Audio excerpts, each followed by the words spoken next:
They called us up to go into Nuremberg, and then none of us knew we were going to be working with the military government and be assigned guards. So I got assigned, my unit got assigned to be guards, so that's how I got in to be the guards.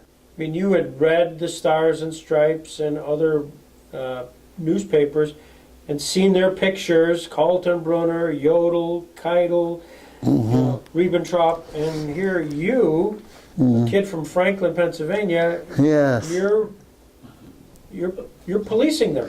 Yes, it was quite an occasion, I guess. I went up one day, of course, I thought, well, I better go up and take a look at the courtroom. So it's about on my break at 2 in the afternoon. So I went up by myself, and I was in the courtroom for a couple hours there, maybe almost the best part. But yeah, I could see you had earphones on, you know, so you could adjust them for each language. I'm going to ask you about some of the specific individuals, because one of the things that hopefully you're going to show us here is the autographed paper that you had. How did that work? So you're observing Hermann Goering, and all of a sudden you talk to him in English, I guess? How does it work? How does the transaction go on? Well, it was quite successful. I got them to sign my autograph book. So how did you just simply ask them, or how did you, what was your reaction to all of this stuff? Well, it seemed like I was quite fortunate that they could ask them if, I didn't get them each day or nothing, but I gradually got them together, and it was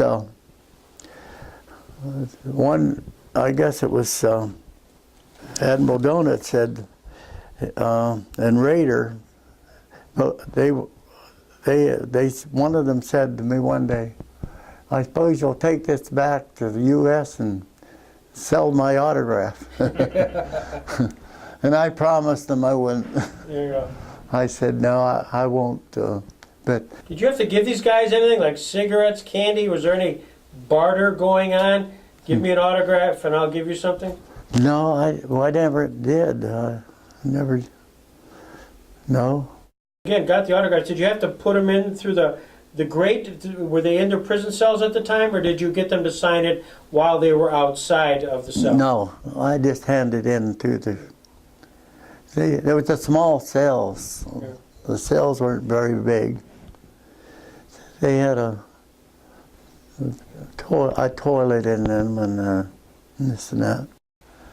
Well, Goering, he seemed to be he was more cooperative, and he was dressed pretty well too. You know, he always had breeches on, and not always, but I took I'm pretty sure it was Jodl. I took him. He wanted to go out for a little walk, just in the garden. So we had that occasion to take him out for a little bit, maybe 20 minutes.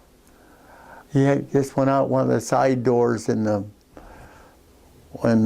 prison there, and I can remember that quite well, you know. When you were reading the newspaper in October of 1946, the judgments at Nuremberg.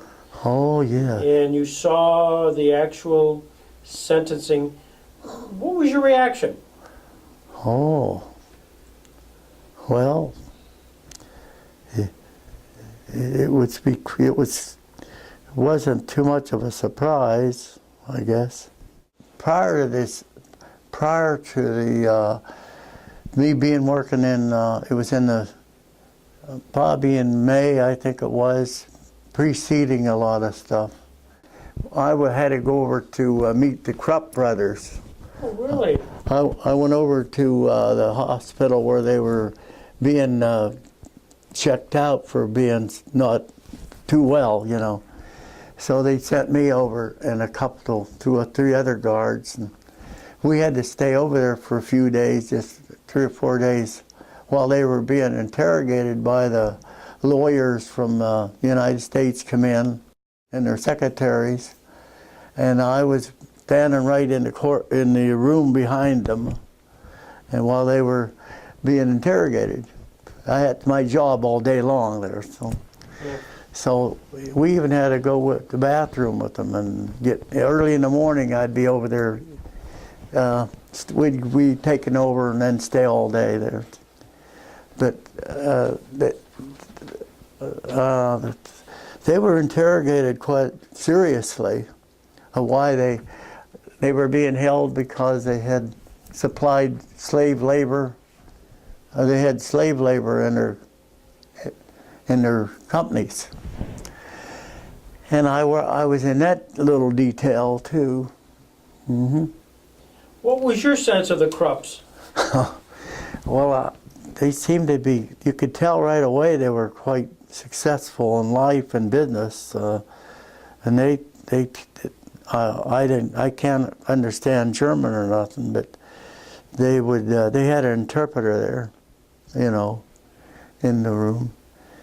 And, but I thought they were,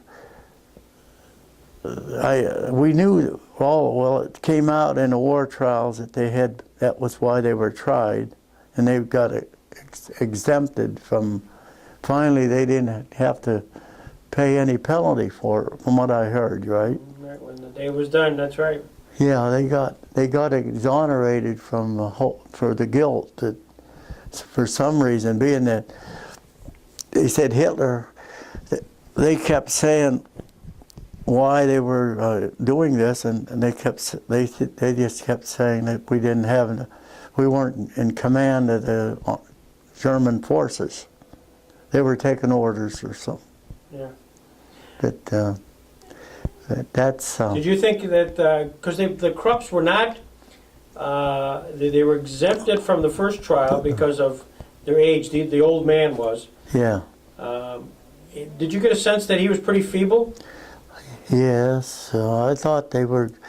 For me, I would hold them responsible for slave labor. Being we was in the army, we had to be responsible for our actions. You know, I think that's probably one reason. Yeah. I'm happy to tell you what I did, but brought tears to my eyes at times that you was right on the brink of getting killed, and then the Lord brings you through. But we attributed that to the Lord. God had His hand on a lot of our activities. Absolutely. But I feel sorry for, like everybody that lost some loved ones, and that was all that.